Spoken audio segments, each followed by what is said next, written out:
Hello, everyone. Ah, it has, wow, been a week. Now, not just because that you may have seen a little less traffic on our Facebook page and everything this past week, partly because, well, Lee kind of got in the middle of a tropical storm slash hurricane situation and lost power for a few days on the East Coast. So it happens, that whole nature thing. What can you do? And hey, Carol. Yes, there is sound. I hope. I hope you can actually hear me and everything. And hello, everyone. Howdy to Kevin. And Kristen. Hello, nurse. Can you tell I watched Animaniacs? Well, now you can. And hello, Janine and Guy. All right, yeah. It's been it has been a week, but there's been some fun moments too, and I'm happy about that. It's really a strange thing running something like this with all of this emphasis on Faire, because I have been living Renaissance fairs week after week after week, and all of them have been closed. So it's been, or at least most of them. So it's been kind of a strange experience for me. It's been great because I kind of get to immerse myself in Faire at a time when people are longing for it. So it's been quite nice and reinvigorating. So yes, when I first started going to Ren Fair, even before that, and I talked a little bit about this in my podcast before, where I interview myself.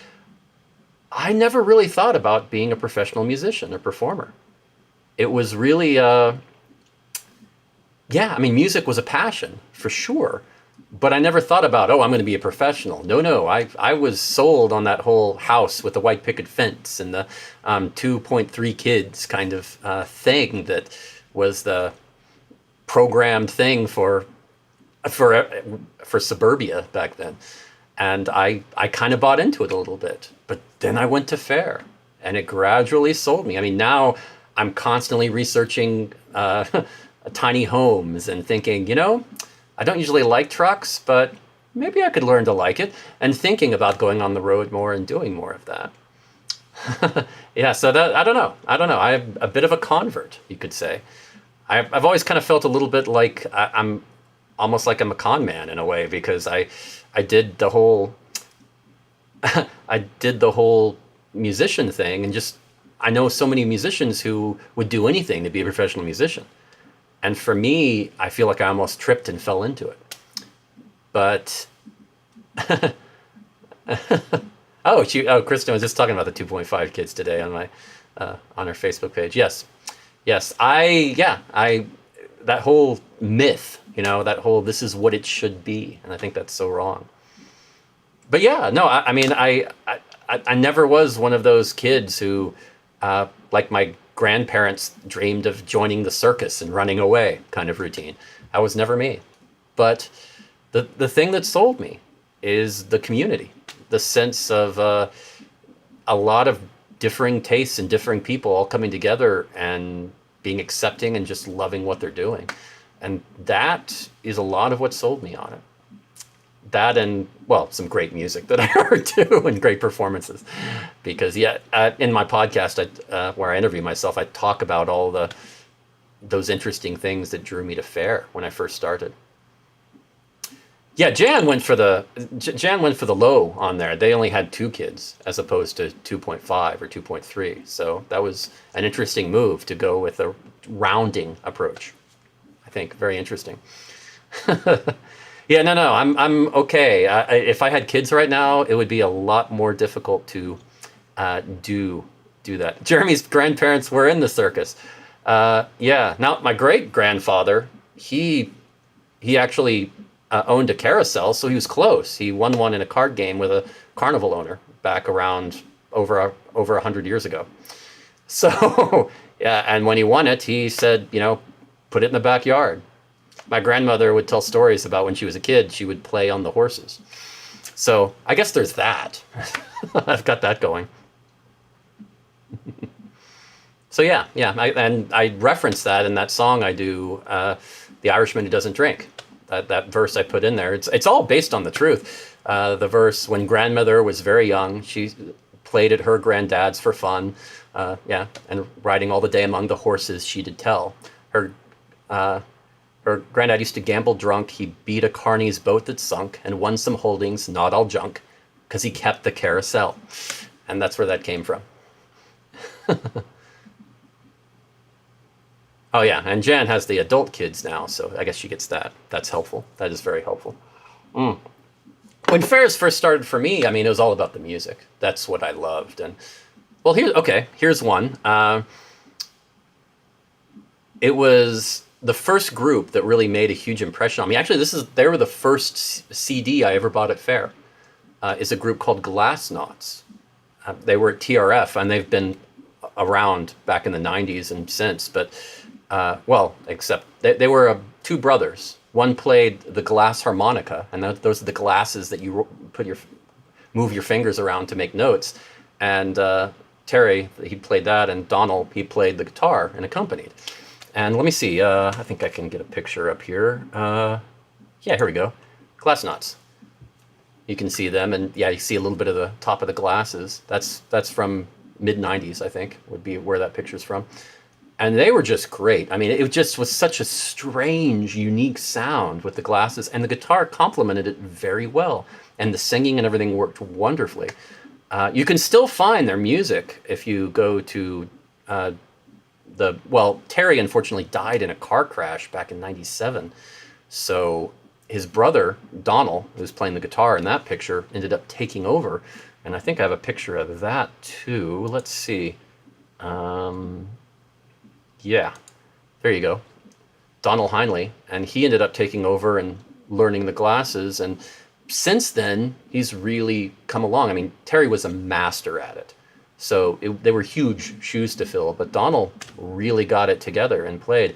I don't have their permission, so I can't really play the music in good conscience. I wish I could. I'll have to talk to them about that because I think it would be great. I'd love to have you hear some of that. It's just such a unique sound. But if you do a search for Donald Heinley, he has a website where you can hear some of the music from Glassnauts. And I bought both of their CDs at the time in 1995. They were the first CDs I bought at Faire.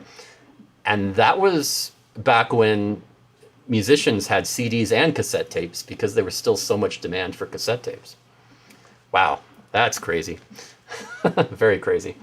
But yeah, I just really love the unique sound. It's a similar type of unique sound to the to some of the stuff April Knight plays. Yeah, it just has that kind of ethereal sound that I really appreciate and like. So yeah, something to yeah. I mean, also Jan too. She plays the bowed psaltery, and it kind of has a. I mean, it's not quite the same sound, but it's in the same area a little bit.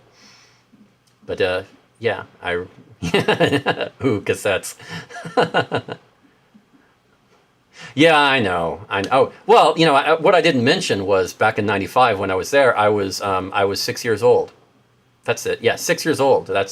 And I bought my first CD. So my parents gave me money. Yeah, that's it. My parents gave me money. Mm-hmm. Totally that. That's what I meant, Alicia. Totally. Celtic Stone. Yes. Yes, Jan. She's commenting about how they loved Celtic Stone when they first entered TRF. And that was, I mean, there's so many good groups at TRF. And they were, yeah, I mean, especially back then, because fairs were nowhere near as large back then. They only had a few large fairs, and TRF was one of them.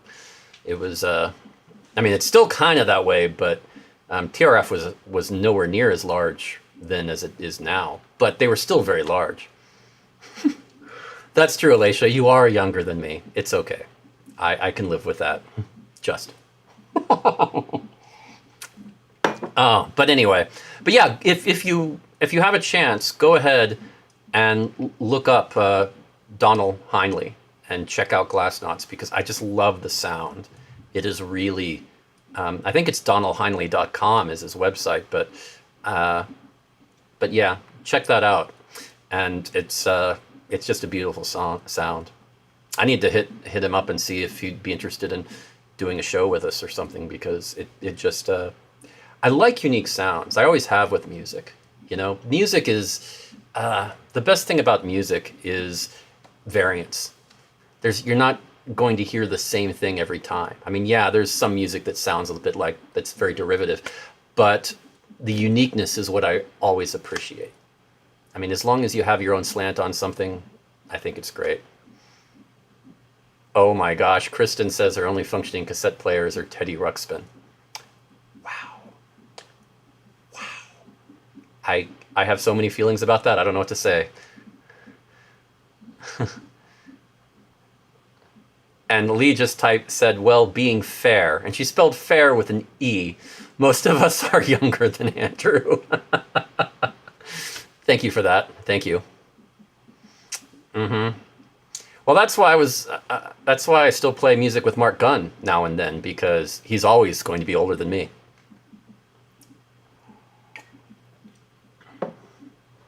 Yeah, Donald Heinley. So yeah.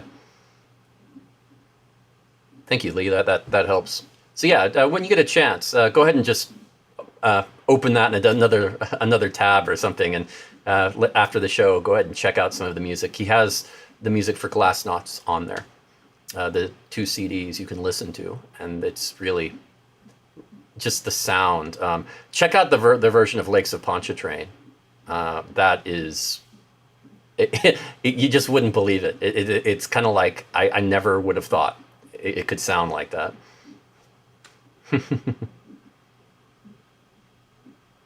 It's yeah. I mean they've played it. I know he's played at Scarborough for years, and he's played at I'm sure he's probably played some other places in Oklahoma and elsewhere around that area. So he probably has. I'm not quite sure everywhere he's played.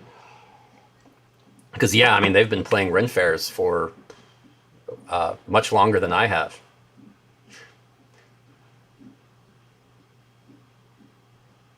So yeah.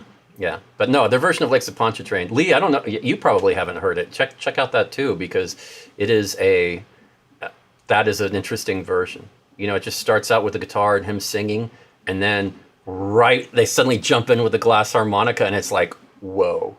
It just adds such a nice touch.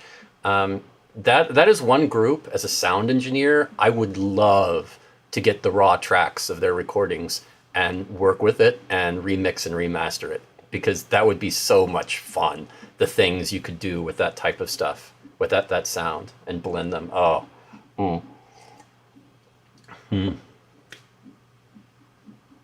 Okay, and that might be him. Because there aren't many glass harmonica players out there. Let's just be honest. So yeah, what I like about the music is it's just so different. And that's what I've always liked about music at Faire, because there is such a wide variety of music at Faire. A huge, wide variety of music. That's, it's something for everyone. And while there's some groups I'm kind of like, they're okay, but it's not as much my thing. Then there are groups that are like, oh my God, that's awesome. And for other people, it would be the opposite. And that's how it should be. Because if you try to please everybody as a musician, you're probably not doing anything that's that unique. You're not taking a risk. And I think you should. I think you should try to do something different that isn't the norm that people are comfortable with. Make some things your own. That's kind of rule number 1 if you want to not be a cover band as a musician, I think. So yes, so it's pretty good. But speaking of groups that are different, here you go. We had our last show last Thursday, and this is interesting because I like them both, but they are very different. You had the last show was Dan the Bard and Piper Jones Band. That was at our gathering last Thursday, and that's an odd pairing. In fact, I wasn't even sure how that would go. It was kind of like, well, Piper Jones, EJ, he is a phenomenal bagpipe player, one of the best in the country, easily. He's gone to Europe and won awards. It's that kind of talent and quality, and um, he is quite amazing on the bagpipes. And with Piper Jones Band, I mean, he was playing with Frances, and she the way she plays, the way she plays with him, and the blend just works. And it's not easy to play an instrument and blend it with a bagpipe, and they do it. They do a great job with it. But then you get Dan the Bard, who, he plays a lot of different music, but in this show he did mostly his gaming stuff, because he's more of a gaming bard. That's how he approaches it, like a Dungeons and Dragons style bard doing music and doing songs about that. It's quite fascinating, but it works. And he is so good with writing songs or arranging songs and getting them stuck in your head. He's an earworm master, and I will give him so much credit for that. Whenever I get videos from groups, I first go through and I listen to them and I check them out and I check what songs are in them just to make sure there aren't any copyright issues or no serious ones. And then I cut it and I take the sound out and make sure the levels are right. And I go through and I essentially master it like I would a CD. I try to anyway. I don't think that's common for people online, but I do. I've essentially mastered it like a whole CD, 30-minute CD. Go in there, and then, but by the time I'm done, I try to forget it because I've listened to this for hours and on repeat, and it's kind of, that can be a little after a while. But with these groups, no. Dan the Bard, I couldn't get some of it out of my head. The next day, I'd be humming tunes and going through it. I'm not going to do it out loud right now, or I won't get it out of my head for several more days. But no, and Piper Jones, there's just beautiful music. I mean, it's so weird to say that. To say bagpipe, beautiful music. You just don't hear that ever. That's not what the instrument was meant for. I mean, it's really bizarre, but he plays it so cleanly, and he's just so good with it. It has a beauty to it that works. So I really think it was an interesting pairing. I don't know. I mean, sometimes you just want to say, let's give it a try, because I wasn't sure how well it would work, but I think it kind of worked. I think it did. Yeah, Dan the Bard, same with me, Kevin. He says that he first experienced Dan the Bard at Gen Con, and that's where I think that's where I first met him, at Gen Con, around that time. Yeah, I think it was at 2010 when I first, yeah, I think that's right. Yeah, I think so. And it was, he was just a very dynamic performer and a really nice guy and really good music. So yeah, so I this was the first chance I really had to talk with him, because I've seen him around for years, but we're always busy playing shows and doing our thing. So I didn't really get much of a chance to hang out with him. And Lee just mentioned it, and our podcast that is up on Patreon now and will be available for everyone tomorrow. It's, yeah, I got to interview him and actually ask him some questions about how he got started and how all that came about. And I was just kind of like, whoa, really? And it was very fascinating. And Laisha's right. His musical background is crazy. So yeah, it is good. But yeah, I don't want to spoil it because, yeah. Oh, Janine says that the Andy Griffith Show theme is a good remedy for earworms. I mean, the trick with earworms, I think, is getting another tune that gets stuck in your head, and it will clear out the ones that are already there. I always go with Tom's Diner. That's my go-to normally, which is the da da da da da da da da da da da da da da da da da da. So I do that, and that usually clears out anything for me. That's my go-to earworm cleanser. Oh yeah. Oh oh, Jillian. Yeah, I'm sure she has opinions about EJ. He is phenomenal. I first remembered EJ. Well, see, I first saw EJ with Clandestine back in the day in Houston. Um, yeah, I mean that was like a Mucky Duck, which is a, a pub out there, staple. Um, Watching Clandestine back in the day, that was wow. And you know, actually, come to think of it, I'm going to give my sister some more credit. I think you've heard me say before that how much of sorry, Kristen, for putting that song in your head. Um, oh yeah, and okay, and Merrick says "I Dream of Genie." If you've ever heard the remix of they they they released a CD for Tom's Diner because originally it was a Suzanne Vega song, and it was all a cappella. Then the early remix group, you know, when it was getting really big at that time, remixes, put it together and added all of this background stuff, and they released it. Well, you know, at that point, Suzanne Vega, she could have sued, but she didn't. She went in and she worked with them, produced it for them, and got a new CD for it. And they released a CD with that and other remixes that people did to it. And one of them was "I Dream of Jeannie." There's an "I Dream of Jeannie" version of Tom's Diner. That's da da da da da da da da da da da da da da da, and they do that, and then they jump into the Tom's Diner melody with a whole parody folk song of about "I Dream of Jeannie." So that's a little trivia there. But no, EJ is amazing, and if you've ever heard Clandestine, uh, yeah, I mean, then that was back then. It is how Clandestine's evolved, how EJ's evolved, and then going to Piper Jones Band and all of that. It is just phenomenal. So many times at the North Texas Irish Festival and everything. I've seen them, man. I've seen them in Austin before, and oh my gosh, yeah. I have, wow, actually the number of Clandestine live recordings I happen to have. I might have to talk to EJ and see if I can use something, because there's some good stuff in there. Yeah. Now I'm thinking here.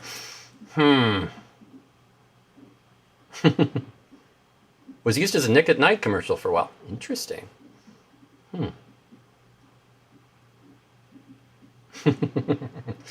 Oh, but good music. Really good music. I do love it so. But anyway, Dan the Bard, Pepper Jones Band. If you haven't seen it, it is last Thursday's Gathering of Faire. You can see it on YouTube and Facebook, of course. And check it out, because it was really good music. Definitely worth it. Definitely worth it. Now, one thing that happened was we're looking at doing something a little different, because the oddity of that pairing kind of got us thinking. We were thinking, you know, wouldn't it be interesting to repair a few of the groups we've had on before? Because that's just sort of, you know, you think back and you think, you know, yeah, because a lot of the time you kind of go for somebody who's completely different than the other group in there. And sometimes you do more complimentary, but we thought, you know, we've had so many groups on, wouldn't it be kind of cool to go back and do a complimentary show? So yeah, I mean, so for the next show, we're going to try something. And I'd love to see what you think of it, because the new show is going to be Lady Prudence and the Rambling Sailors. Now, this is what they... these are the same shows that have been on our channel before, but I'm remastering them. The audio, the video, it's all redone. And if you saw some of what I did in the clip show that we did several weeks ago, where the video looked much, much better, the whole show is going to look like that now. So it is going to be much better quality. I'm a lot better at color correction now than I used to be. I'll tell you that. When you color correct videos week after week after week for 5 months, you kind of do get better quick. So yeah, I mean, this should be kind of interesting, and I think they are going to pair very well together, and it's going to be interesting. So we're going to give that a try. So definitely check it out and see. I definitely love all of your opinions about how well they pair, because we're trying to we're trying out some stuff, and it is kind of interesting.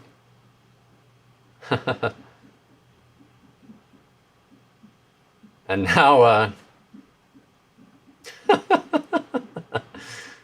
that Bonnie chick will pair with anyone, according to Alicia. Yeah, I've heard that. I have heard that.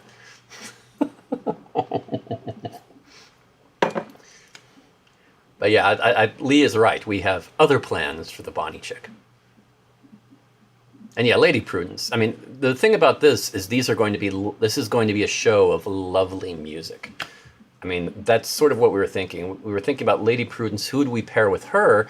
And the lovely, I mean, they all have lovely voices, and they do some lovely songs. And this was a no-brainer.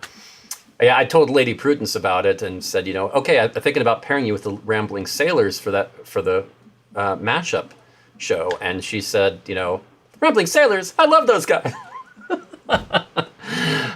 She's funny. She is very funny. But no, I'm really curious. I'm really curious what you'll think about that. And actually, I'm curious what you think about the mashup shows. Do you think that's a good idea? Because I think having a different pairing is kind of an interesting route to go. We've kind of been doing this long enough. We can kind of do a few replays and let people see it in a different way, because we're getting new people coming in and watching stuff, and they've kind of missed out on some of the early stuff, unfortunately, and kind of bothers me. But yeah, I think this will be interesting. This will be very interesting. So a good time. So I've got a question for y'all. Now, we are setting our schedule for the next, we are scheduling out for the next 3 months now, all of our shows and getting it all together. It is a process. We're going through that this week and getting it all figured out. It is, it's going to be our week. So luckily, no tropical storms, right, Lee? No tropical storms, I hope. So are there any groups that y'all would like to see us put on our show? I would be very interested to hear that. Anybody you would like to see us get? Now, one of the problems, of course, is some of the larger groups, they're spread out, and getting them together is not as practical as, well, it should be. But under the circumstances, it's understandable. So that might be difficult. Yes, I called it a process. Leave me alone, okay?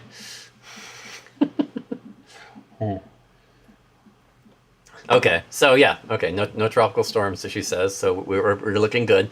So she should have power. That's good. So yeah, does anybody have any suggestions for groups? I'd be curious to see if there's anybody you'd want to see. Tartanic, okay. I'm just going to assume Lee's making notes on this, because otherwise you're going to hear the typing going on here. Celtic Knots, okay. I'm not sure if they do, but it'd be interesting to see.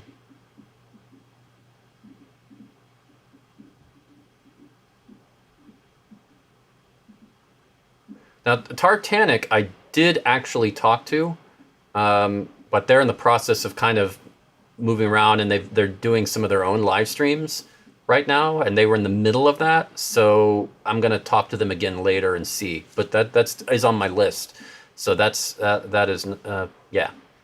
And it looks like Iris and Rose aren't really doing anything right now. I already approached them with it, but I'm going to try.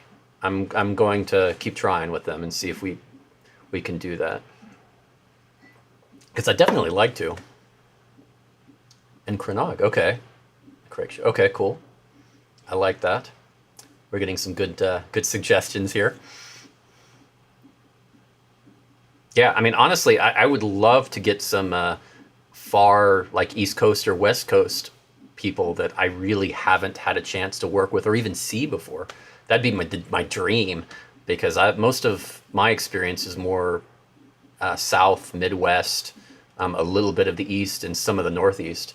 And I've gone as far west as far as fairs go. I've gone as far west as Arizona, but I've never done the California fairs, or the Northwest, and far north like Minnesota. I've never done. So I'd definitely be interested in some good. Oh, wine and alchemy. Well, yeah, that's classic. Mm. That is a good suggestion. You know, I talked to Abby Green, Jan. So yes. Uh, oh, Roxanne had. Okay, I didn't know that. Well, that's good. That makes sense then. Uh, but yeah, Abby Green. I talked to her, and she said that currently she was on downtime. But if that changed, she would let me know. So she is on my short list. But so yeah, I mean, I have been trying for what it's worth, if you can tell. So yes, I have been trying. But yeah, I think I'm Abby's first call if she starts looking at that again. And you know, I've tried not to be pushy because I know during all of this, everybody has reacted in different ways. Some of them have reacted well. Others have, you know, kind of went with heavy anxiety. Others have just said, okay, I'm putting everything on hold and I'm going to work on this for a while. And you know, usually professional performers, they diversify. So if one thing's on hold, they have something else to work on, and I totally get that. And I think that's kind of what Abby was doing. So, uh, but yeah, she said when she got back into it, she would let me know, and I'll check in with her again. But yeah, she's definitely on my list. Celtic Kin, yes, I've heard of them. Oh, Great Big Sea, yeah, yeah.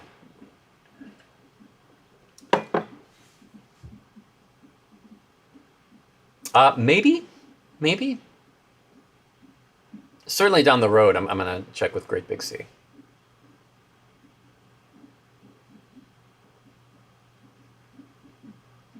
But yeah, I don't think they really do fairs. Yeah, that's a good question, Lee. Who are your favorite pirate bands?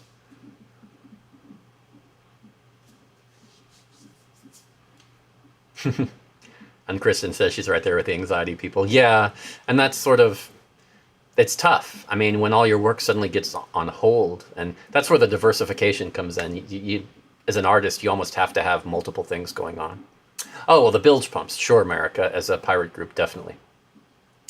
Therese Honey is, yeah, that would be a good choice as a harpist. Yeah, she was one of the first performers I saw at Fair as well. My sister was the person who introduced me to Ren Fair, and she was a huge Therese Honey fan. So she was one of the first groups I saw, well, first performers. Hmm? Just lost me?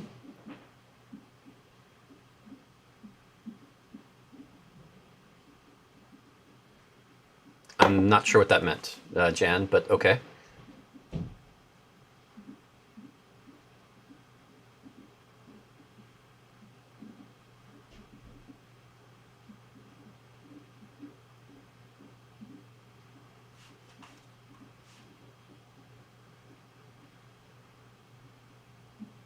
Well, oh, okay. Then it wasn't. Everything seems to be okay. I'm looking, and no dropped frames. Live stream, everything's good. Okay, good. Then it was just Jan. Hmm. I'll go ahead and get rid of this for now. But yeah, okay, good.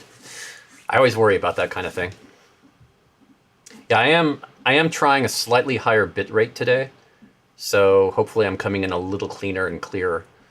But that might be affecting people a little bit as far as download. I was wondering about that. So if it's just one situation, I don't think it's a problem. I think that was just a coincidence. But just a slightly higher bit rate. I noticed on the one of the last streams that the quality didn't look quite as good as I thought it should. It wasn't bad, but you know, it's me. I'm a bit of a perfectionist. No, no, it's true. Mm. Ha. So okay, okay. I think we've got some good suggestions here for groups. Uh, Yeah, I'm definitely I'm going to spend the next week contacting everyone. It's going to be a thing. We are really going to be scheduling the next 3 months, and not possibly farther than that. Um, it's yeah, yeah. It is going to be. We're going to be setting everything up as far in advance as possible. I'd like to get that going because what we realized was we have, and we've told you before about all this other programming we're currently working on. Well, the stuff that we're doing each week, I mean, it takes a lot of work to get that done.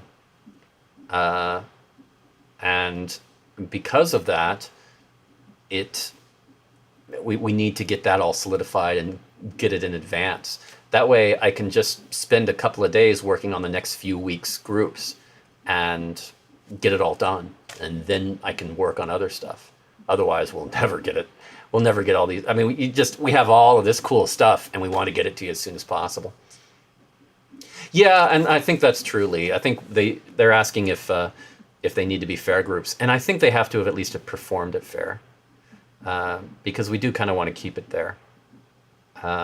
We're willing to go a little away from Faire to an extent, uh, and honestly, we've kind of pushed the boundary more than I was even expecting, honestly. But but they need to at least have performed. Hmm. That is important, I believe. Because, I mean, this is life's affair, and anything else, I mean, yeah, that's just kind of, it's just kind of weird. I mean, you gotta set some limits. Uh, oh yeah, Jim Hancock, definitely. He's been working on his own thing, but yeah, he's definitely on my list as well, Jan. Well, sure, that's always true. It is easier to have a lot of notice. But at the same time, you don't want to give performers that much free time, um, because you give a performer, well, 2 months, they'll wait till the 2 months is up and then they'll start thinking about it. So you don't want to give them too much of a leeway on that. And on YouTube, Andrew is saying that 5x5 on YouTube, that he's only seeing 2 dropped frames for the whole stream. So we're good here. Good to hear. Um, and he's saying, "What's life a Faire without the Faire?" And I think Andrew said that's a good way to put it. In fact, I might steal that line. Thanks. That's a good one. That is a good one. Yeah, it kind of, what's life a Faire without the Faire? And yeah, so I mean, there are other limits too, but I think that's the main one.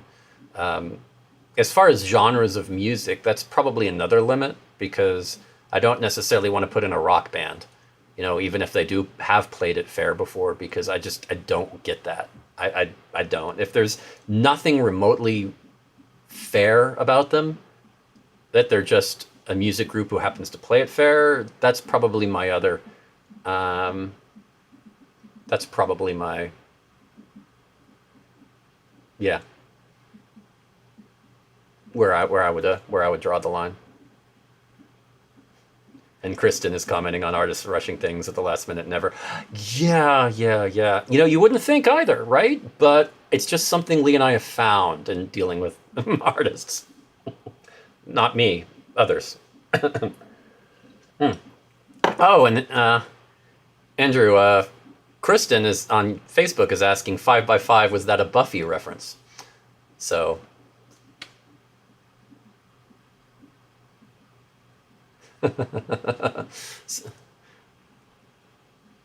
and he's also mentioning the Blaggarts. Hmm. Okay. Yeah. Yeah. And that's kind of it. So maybe, I don't know. That's on the border for me. Hmm.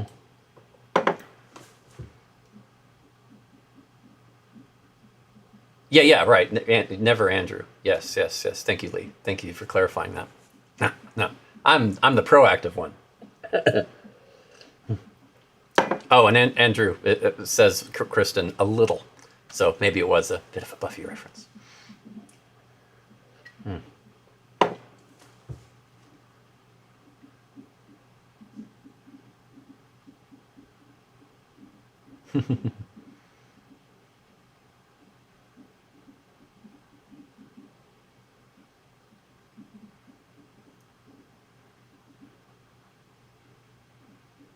Oh wow.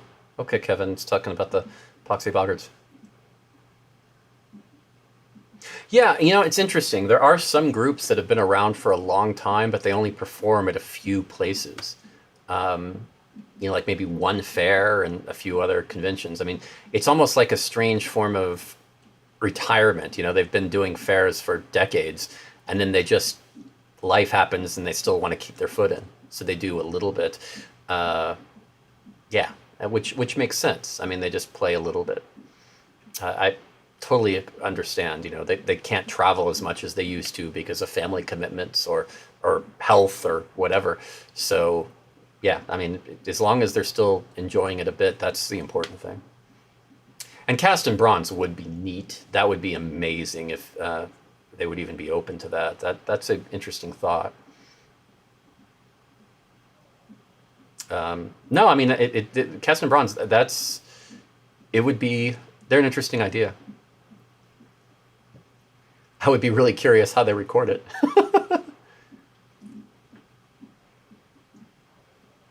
Because, yeah, I mean, where do you put a mic for that? Up close or in the distance? I could see either being a good idea.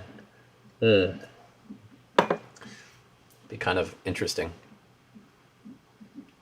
Yeah, very interesting. It's not something most sound engineers think about as far as recording. Where do you record the bells? Anyway, so any other thoughts, groups? Actually, yeah, just keep throwing in groups as you think of them. Anybody that comes to mind. Yeah, I might check with Donald for Glassnot, see if he's interested, because that would be an interesting try. I would love. Oh gosh, I would love to work as a sound engineer on that and mess with it. Oh, that would be so much fun.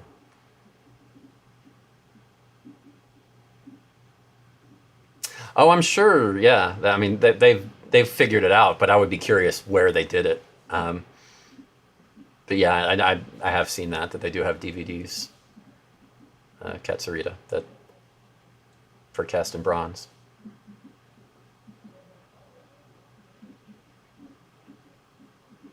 And Lee's writing everything down. Good. I'm glad that's the case.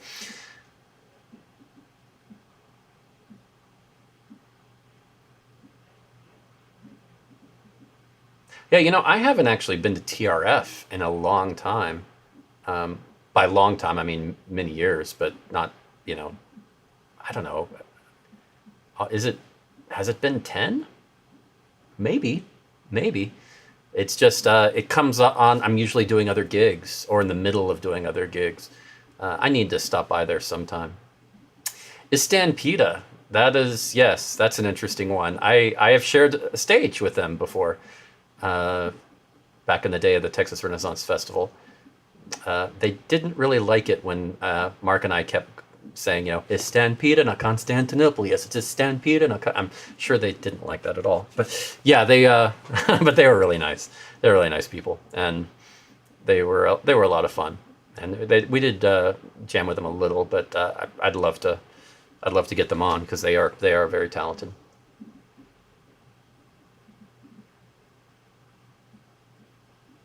Yeah, I do remember at least talking about going to SoCal and seeing the Poxy Boggarts there. I remember her talking about them. Yes, yes.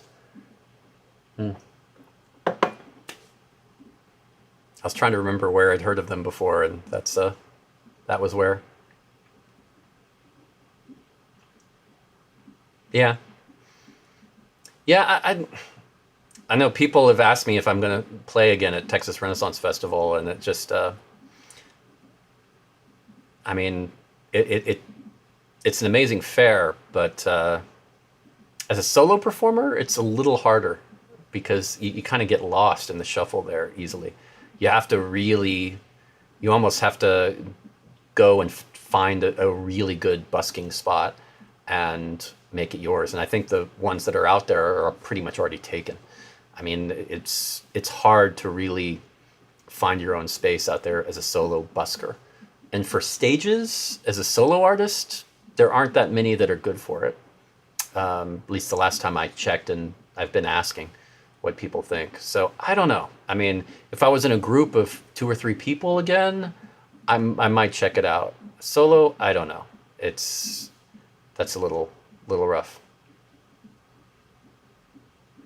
And yeah, and that uh, Donald, he has sort of an advantage of sort of a similar advantage that somebody like Vince Conway has, where the instrument is has such a unique sound and is also cool to watch that people are going to come to you.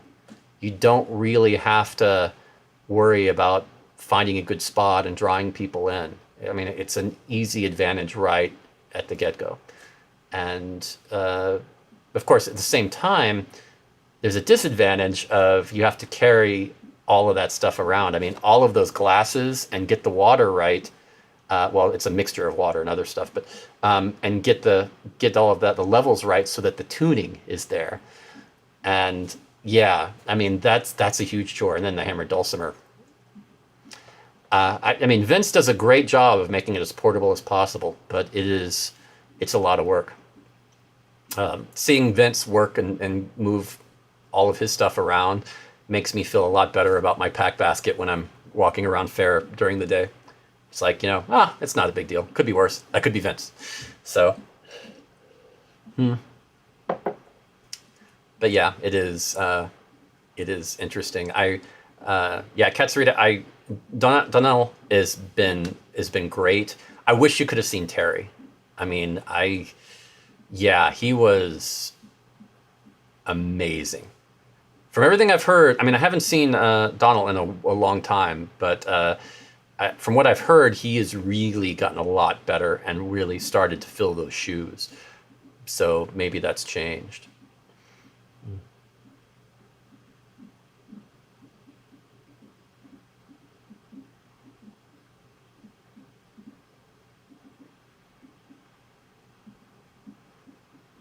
And Andrew's saying it got really big the last this is on YouTube. Got really big the last few years. There have been weekends where I've completely missed people that don't have a dedicated stage time, and that's kind of it.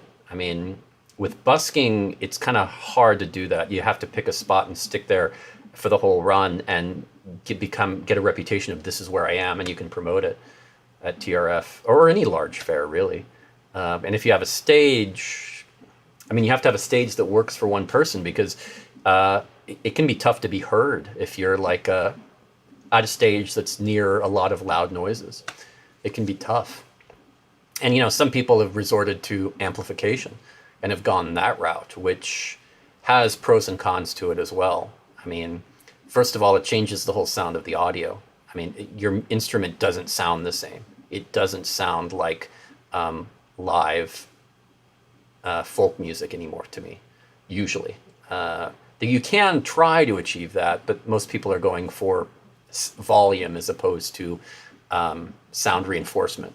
They're just trying to be heard, and I get it. It's hard to go for something more subtle like that, but it is interesting. Oh yeah, Katsurita, yes, also non-musical acts, sure.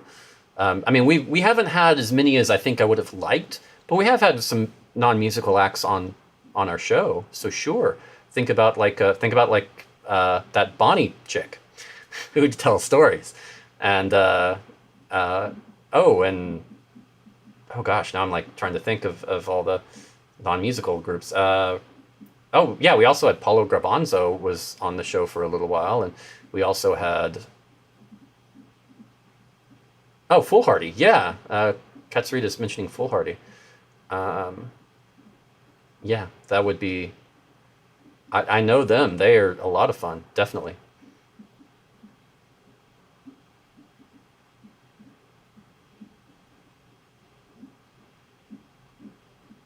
Oh, and Andrew's saying that's the only way he was able to find Fair to Midland on some of the weekends. It was tough to find them. Huh. Yeah, yeah, and Fair to Midland we got on our show, and they recorded it from France. So I was really glad we got that, because uh, they've always been one of my favorites. Yeah, yeah, Lee, let's definitely check in with Foolhardy. I don't think I really thought of them before, and I should have. Thanks for reminding us of that, because yeah, they would be a good group. Yeah, definitely. And that one of the things I was saying before is I've seen this trend at Ren fairs where are uh, they are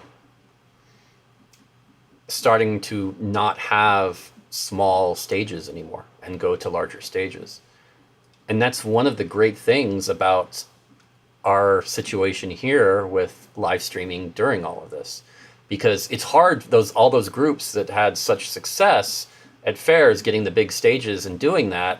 Now, I mean, it's not great, but it's just, it's sort of like it's been turned, because now the small groups that have been struggling to try to stand out, now it's easy for them to do the streams, and the groups that have a lot of people, it's been harder. So I don't mean to say that that's a good thing, but it's interesting how it just suddenly turned. Um, Kind of odd. But yeah, I mean, now solo acts or maybe duos have the advantage for streaming.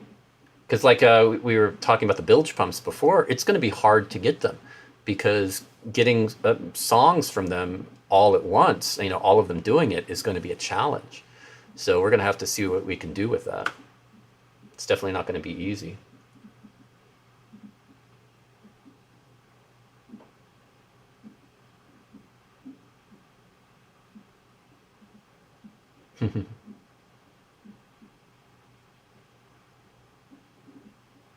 And Elizabeth on YouTube is talking about Scarborough and Sholo the Nubian used to do a show uh, that she thought was interesting. He recited poetry from memory. That's always good. Recitations. So yeah, I mean, it's an interesting thing. I hadn't really thought of it that way before, but this kind of just occurred to me that solo groups really have such an advantage during this, and it's so opposite to how it was. Because the last several years, it's been the opposite, where those smaller stages have been either going away or not used as much. Yeah. Well, thanks, guys. This has been really helpful and informative, because I've been really trying to figure out some good groups to add. And I mean, I'm going to try to contact everyone here over the next week. So, and if you have any other suggestions that you come up with later, please email us. You can email us at, you can email us at social@lifesafair.com, and let us know with any other ideas. You can also message us on Facebook if you'd prefer. We'll get that as well. But yeah, I think that will that's really helpful, because I can contact everybody I can think of, and I'm going to be asking other people for who they would recommend. But I only can ask who I know. So, and it's kind of interesting. There's so many groups out there, and there are a lot of groups that just do a couple of fairs, that are fairly local to them. So a lot of them I just don't know. I've never come in contact with, and some of them are so good. It's a shame that not more, they're not seen by more people.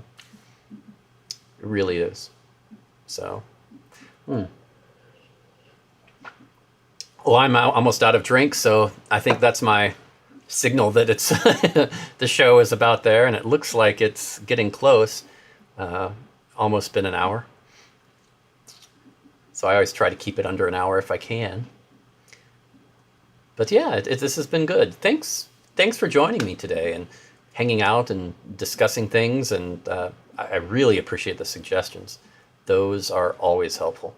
And definitely check out the podcast, because that will be that's on our Patreon right now, patreon.com/Life's a Faire. But it'll be up on Spotify and iTunes and all of that tomorrow, so everybody can listen to it and check that. And check it out, and you'll get to hear a lot about Dan the Bard, and he's a very fascinating guy. It's I really enjoyed that interview a lot. And look for the show on Thursday. I think it's going to be a good mashup. I'd really love your opinion on it. So I'll probably be asking you next Monday about what you thought.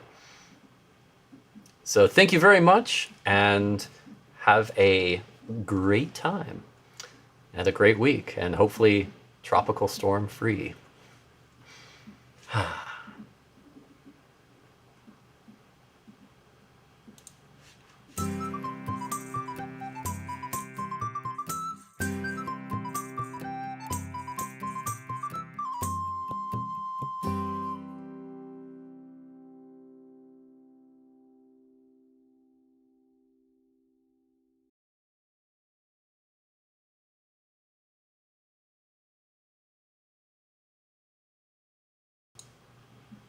And for those of you that did not get the Buffy 5x5 reference, you really should watch Buffy the Vampire Slayer. It's worth it.